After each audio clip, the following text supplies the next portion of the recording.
यह कहानी सूरजपुर नाम के एक छोटे से गांव की है, जहां विशाल नाम का एक गरीब किसान रहता था।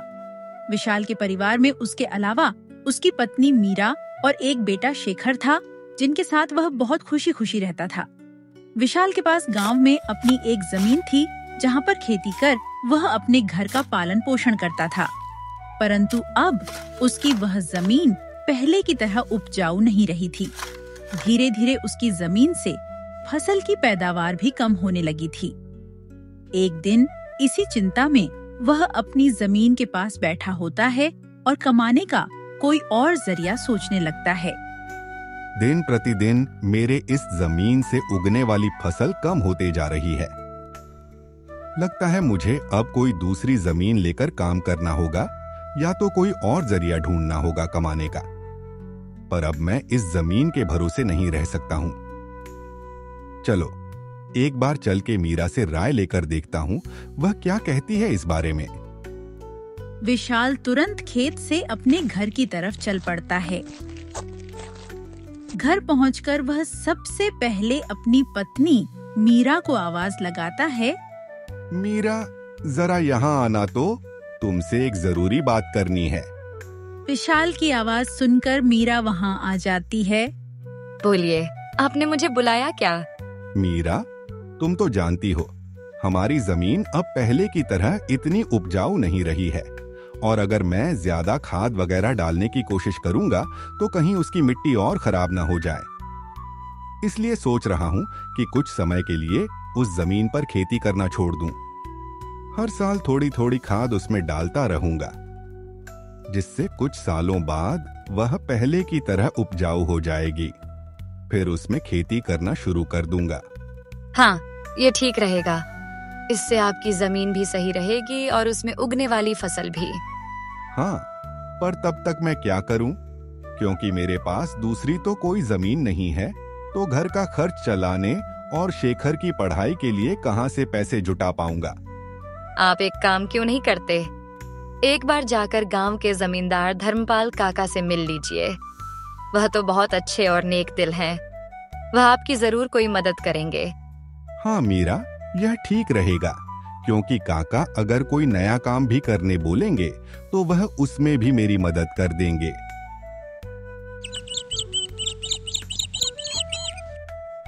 अगली सुबह विशाल जमींदार से मिलने उनके घर के लिए चल पड़ता है।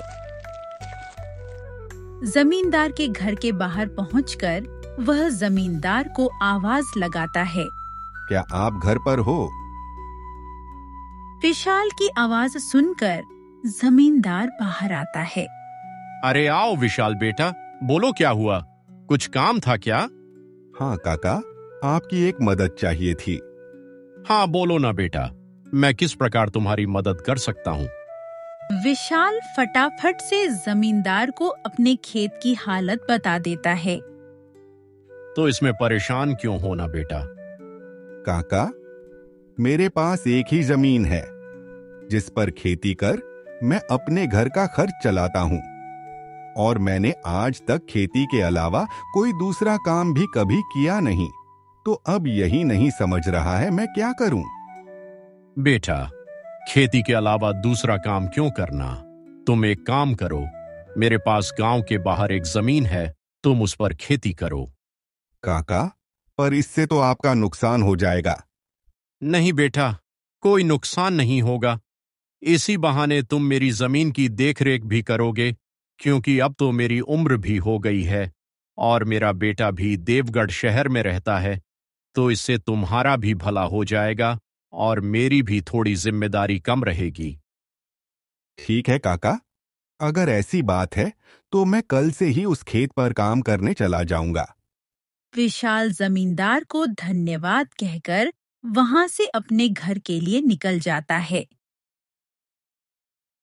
विशाल अपने घर पहुंचकर मीरा को सारी बात बता देता है। ये तो बहुत अच्छा है, यानी आपकी सारी चिंता ही खत्म हो गई। मीरा, अब मैं काका के खेत पर बहुत मेहनत करूंगा और कोशिश करूंगा कि एक दो और खेत खरीद लूं, क्योंकि भविष्य में ऐसी समस्या आए तो उसके लिए हम तैयार रहें।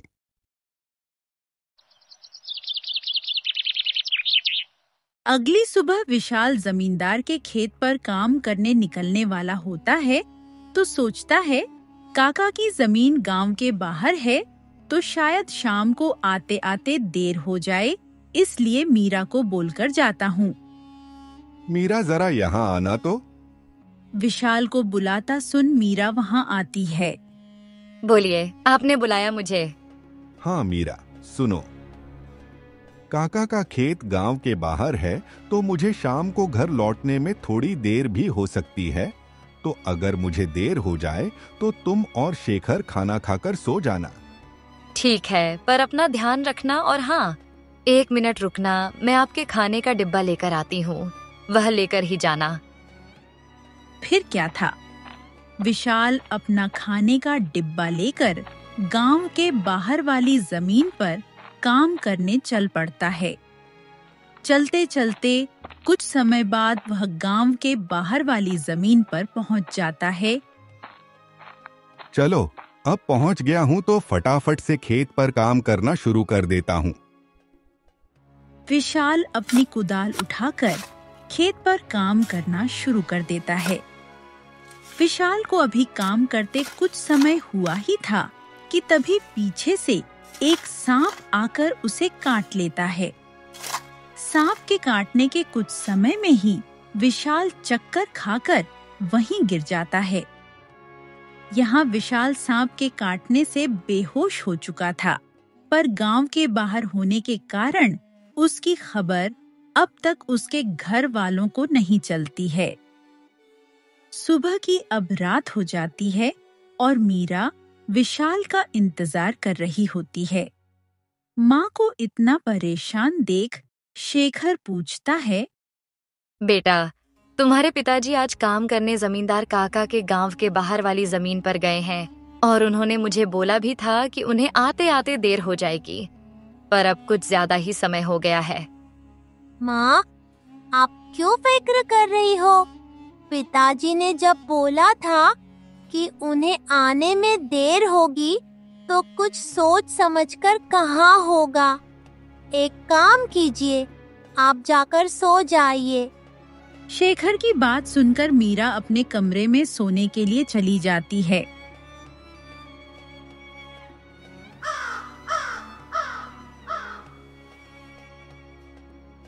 अगली सुबह भी जब मीरा देखती है कि विशाल अब तक घर नहीं आया है, तो परेशान होकर वह सीधा जमींदार धर्मपाल काका से मिलने उनके घर की ओर चली जाती है।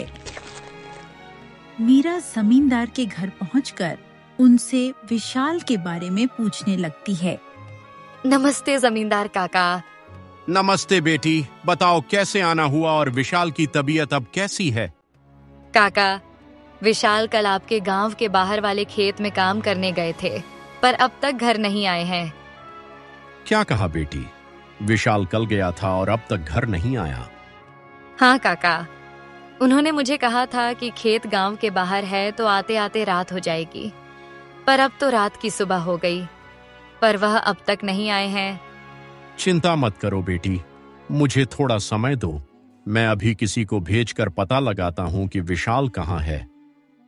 जमींदार तुरंत अपने घर में काम करने वाले हरिया को विशाल को देखने अपने खेत पर भेजता है। कुछ समय के बाद हरिया जमींदार के खेत पर पहुंच जाता है और वहां का दृश्य देखकर वह परेशान हो जाता है। यह क्या? विशाल का तो पूरा शरीर नीला पड़ चुका है। मुझे लगता है इसे किसी सांप ने काटा है। मुझे तुरंत जमींदार जी को यह बात बतानी पड़ेगी। हरिया वहां से भागते भागते जमींदार के घर के लिए निकल जाता है। हरिया जैसे ही जमींदार के घर पहुंचता है, उसके कुछ कहने से पहले ही जमींदार उससे पूछने लगते हैं, क्या हुआ हरिया बेटा? तुम इतना दौड़ते हुए क्यों आए और क्या तुम्हें विशाल मिला? हरिया जमींदार को सारी बात बता देता है जो उसने खेत में देखी थी। हरिया जब जमींदार को सारी बात बता रहा होता है, तभी वहाँ पास में खड़ी मीरा भी सारी बात सुन लेती है और रोने लगती है। हरिया, तुम सबसे पहले वैद्य जी मॉल को लेकर वहाँ पहुँचो। मैं मीरा बेटी को लेकर वहां आता हूँ। हरिया को वैद्य जी के पास भेजने के बाद जमींदार मीरा को समझाने लगते हैं। मीरा बेटी, पहले तो तुम रोना बंद करो और जल्दी से मेरे साथ चलो, क्योंकि तुम्हारे रोने से विशाल ठीक नहीं होगा। जमींदार मीरा को लेकर विशाल को देखने उसके खेत की तरफ निकल जाता है और हरिया वैद्य जी को लेने दूसरी तरफ निकल जाता है। जमींदार और मीरा जब वहां पहुंचे तो उन्होंने देखा विशाल बेहोश हालात में खेत में गिरा था और उसका पूरा शरीर नीला पड़ चुका था। मीरा विशाल के पास बैठकर रोने लगती है। तभी वहां वैद्य जी आ जाते हैं। वैद्य जी के आते ही मीरा वहां से हट जाती है और वैद्य जी विशाल की हालत का जायजा लेने लगते हैं। क्या हुआ वैद्य जी? अब कैसी है विशाल की हालत? देखिए जमींदार जी, मैं आपको झूठ बोलकर अंधेरे में नहीं रखना चाहता हूं, पर विशाल की हालत बहुत खराब है। वैसे तो मैंने उसे जहर को काटने वाली औषधि दे दी है, परंतु जहर विशाल के अंदर कुछ ज्यादा समय तक रह गया है, जिस कारण वह प्रगाढ़ बेहोशी की हालत में चला गया है। प्रगाढ़ बेहोशी, यह क्या होता है वैद्य जी? प्रगाढ़ बेहोशी की हालत में व्यक्ति जीवित तो होता है, परंतु उसके बदन के हिस्से में हलचल नहीं होती है, और यह अब कब होश में आएगा यह भी नहीं कह सकते हैं। वैद्य जी, तो अब हम क्या करें? देखिए जमींदार जी, अभी के लिए मैं कुछ दवाइयां दे रहा हूं, उसे समय समय पर पानी में मिलाकर देना, बाकी तो सब ऊपर वाले के भरोसे हैं। वैद्य विशाल की हालत का जायजा लेकर और दवा देकर वहां से चले गए। फिर कुछ गांव वाले विशाल को लाकर उसको उसके घर के बिस्तर पर लिटा देते हैं। देखो मीरा बेटी, तुम बिल्कुल चिंता मत करना। तुम विशाल की अच्छे से देखभाल करो, देखना वह बहुत जल्द ठीक हो जाएगा। और तुम्हें अगर किसी भी चीज की कोई भी जरूरत हो तो मुझे जरूर बता देना, और हर महीने मैं तुम्हारे लिए और शेखर के लिए कुछ पैसे भेजता रहूंगा, पर तुम हिम्मत मत हारना। आपका बहुत बहुत धन्यवाद काका, आप हम लोगों की बहुत मदद कर रहे हो। जमींदार फिर वहां से मीरा को दिलासा देकर चले जाते हैं। जमींदार के जाने के बाद वहां शेखर आ जाता है और अपने पिता की हालत देखकर मीरा से उसका कारण पूछने लगता है। माँ, ये पिताजी को क्या हुआ है? बेटा, तुम्हारे पिताजी को कल खेत में सांप ने काट लिया है, जिस कारण वह बेहोश हो गए हैं। माँ, तो पिताजी होश में कब आएंगे? बेटा, वैद्य जी ने कुछ दवाइयाँ दी हैं और उन्हें समय समय पर पिलाने कहा है। उन्होंने बोला कि उन दवाइयों से वह बहुत जल्द ठीक हो जाएंगे। पर माँ, पिताजी की ऐसी हालत है तो अब हमारे घर का खर्च कैसे चलेगा? बेटा, तुम उसकी चिंता मत करो, मैं हूँ ना, मैं सब संभाल लूंगी। नहीं माँ, आप क्या क्या करोगी? आप पिताजी का ध्यान रखोगी, आप घर संभालोगी, घर का खर्च देखोगी। माँ, आप बस पिताजी का और घर का ध्यान रखो। मैं अब खेत पर काम करके घर का खर्च चलाऊंगा। शेखर की ऐसी बातें सुन मीरा भावुक हो जाती है। नहीं बेटा, तुमको काम करने की कोई जरूरत नहीं है, मैं सब संभाल लूंगी। तुम बस अपने पढ़ाई का ध्यान रखो। तुम्हारे पिताजी का सपना है कि तुम बहुत बड़े अफसर बनो, और मैं तुम्हें वह बनाकर रहूंगी, भले उसके लिए मुझे कितनी भी मेहनत क्यों न करनी पड़े। फिर मीरा शेखर को वहां से पढ़ने भेज देती है। मुझे अब कुछ करना ही होगा, क्योंकि मैं अब विशाल का ठीक होने का इंतजार तो नहीं कर सकती हूँ। मुझे अब खुद जाकर खेती करनी होगी, और हो सके तो कोई और काम भी देखना होगा। अगली सुबह मीरा सीधे जमींदार धर्मपाल काका से मिलने पहुंच जाती है। नमस्ते जमींदार काका। नमस्ते बेटी, बताओ कैसे आना हुआ और विशाल की तबीयत अब कैसी है? काका, विशाल की तबीयत फिलहाल तो वैसी ही है, और मुझे आपकी एक मदद चाहिए थी, इसीलिए मैं आपसे मिलने चली आई। हाँ बोलो ना बेटी, मैं तुम्हारी किस प्रकार मदद कर सकता हूँ? काका, मैं चाहती हूँ कि जो जमीन आपने विशाल को दी थी काम करने के लिए, आप मुझे उस पर काम करने की इजाजत दे दीजिए, ताकि मैं उस पर काम करके अपने घर का खर्च और शेखर की पढ़ाई करा सकूं। बेटी, पर तुम्हें वहां काम करने की कोई जरूरत नहीं है। मैं हूं ना। मैं तुम्हारे घर के लिए जो भी खर्च लगेगा हर महीने भेज दिया करूंगा। नहीं काका, आपने अब तक हमारी बहुत मदद की है। अब आप बस मुझे आपके खेत में काम करने की इजाजत दे दीजिए। मैं अब खुद काम करके अपना घर चलाऊंगी और अपने बेटे को अफसर बनाऊंगी। जमींदार मीरा को बहुत समझाने की कोशिश करता है, पर मीरा जमींदार की बात मानने तैयार नहीं थी। आखिर में मीरा की बातें सुनने के बाद जमींदार सोचने लगते हैं। मुझे लगता है मीरा मेरी बात नहीं मानेगी, पर अगर वह काम करने इतने दूर जाएगी तो वह विशाल का ध्यान नहीं रख पाएगी। एक काम करता हूं, मैं मीरा को मेरी गांव के अंदर वाली जमीन पर काम करने के लिए कह देता हूं, ताकि वह खेतों पर काम भी कर सके और अपने घर का ध्यान भी रख सके। ठीक है मीरा बेटी, मैं तुम्हें अपने खेत पर काम करने की इजाजत तो दे सकता हूं, पर तुम्हें मेरी एक बात माननी होगी। हाँ काका, बोलिए ना। बेटी, तुम्हें मेरे गांव के बाहर वाले खेत पर काम करने की कोई जरूरत नहीं है। मेरे पास तुम्हारे घर के नजदीक भी एक खेत है। तुम वहां काम कर सकती हो, ताकि तुम अपने घर का और विशाल का दोनों का ख्याल रख पाओगी। काका, ये तो और भी अच्छा रहेगा। इससे तो मेरी बहुत मदद हो जाएगी। बेटी, पर एक छोटी सी समस्या है। वह खेत बाहर वाले खेत से थोड़ा छोटा है। हाँ तो कोई बात नहीं है काका, वह खेत मेरे घर से नजदीक है, यही बहुत बड़ी बात है। मैं खेत में काम करने के साथ साथ दूसरे के घर का काम भी करना शुरू कर दूंगी, ताकि उन पैसों से मैं शेखर की पढ़ाई का खर्च निकाल सकूं। बेटी, पर तुम्हें इतना काम करने की क्या जरूरत है? काका, मुझे काम करना ही होगा।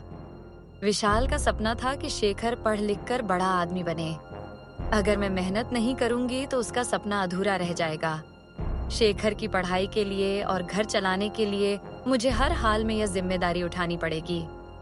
ठीक है बेटी, तुम्हारी मेहनत देखकर मुझे पूरा भरोसा है कि तुम जरूर सफल होगी। मैं तुम्हारी हर संभव मदद करूंगा। तुम कड़ी मेहनत करो, भगवान भी तुम्हारे साथ है।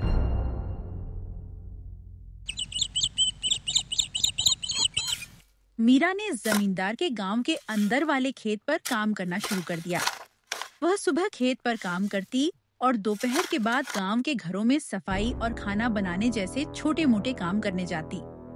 धीरे धीरे मीरा की मेहनत रंग लाने लगी। खेत में अच्छी फसल हुई, जिससे उसका घर चलने लगा और जो पैसे वह दूसरों के घरों में काम करके कमाती थी, वह शेखर की पढ़ाई में खर्च करने लगी। बेटा, मैं चाहती हूँ कि तुम मन लगाकर पढ़ाई करो। तुम्हारे पिताजी का सपना है कि तुम अफसर बनो। मैं तुम्हारे लिए हर मुश्किल को पार कर लूंगी। माँ, मैं कड़ी मेहनत करूँगा। एक दिन मैं पिताजी का सपना पूरा करके दिखाऊंगा। मीरा की मेहनत और त्याग से गांव के लोग भी प्रेरणा लेने लगे। उन्होंने देखा कि कैसे एक माँ अपने परिवार के लिए हर कठिनाई का सामना कर रही है। इसी बीच विशाल की हालत धीरे धीरे सुधरने लगी। वैद्य जी की दवाओं और मीरा की देखभाल ने जार का असर कम कर दिया। एक दिन अचानक विशाल को होश आ गया। विशाल को होश में आते देख मीरा बहुत खुश हो गई। विशाल, तुम्हें होश आ गया। भगवान ने मेरी मेहनत और दुआएं सुन ली। मीरा, मैंने तुम्हें और शेखर को बहुत परेशान किया। नहीं विशाल, तुम हमारी ताकत हो। जब तक तुम ठीक हो रहे थे, मैंने हर जिम्मेदारी संभाली और देखो अब सब कुछ ठीक हो रहा है। विशाल धीरे धीरे पूरी तरह ठीक हो गया। उसने मीरा की मेहनत और त्याग देखकर प्रण लिया कि अब वह उसके साथ कंधे से कंधा मिलाकर परिवार को आगे बढ़ाएगा। शेखर की पढ़ाई भी सफलतापूर्वक चलती रही और कुछ सालों बाद वह एक बड़ा अफसर बन गया। माँ, पिताजी, मैं आज जो कुछ भी हूँ, वह आपकी मेहनत और त्याग के कारण हूँ। नहीं बेटा, यह सब तुम्हारी माँ का बलिदान है। उसने हमारे परिवार को बचाने के लिए हर मुश्किल का सामना किया। मीरा का त्याग और विशाल का साथ दोनों ने मिलकर एक नई मिसाल कायम की। गांव वाले अब भी उनकी इस कहानी को आने वाली पीढ़ियों को प्रेरणा के रूप में सुनाते हैं। इस तरह माँ का त्याग की यह कहानी हमें सिखाती है कि एक माँ का समर्पण किसी भी चुनौती को पार कर सकता है और परिवार को जोड़कर रखता है।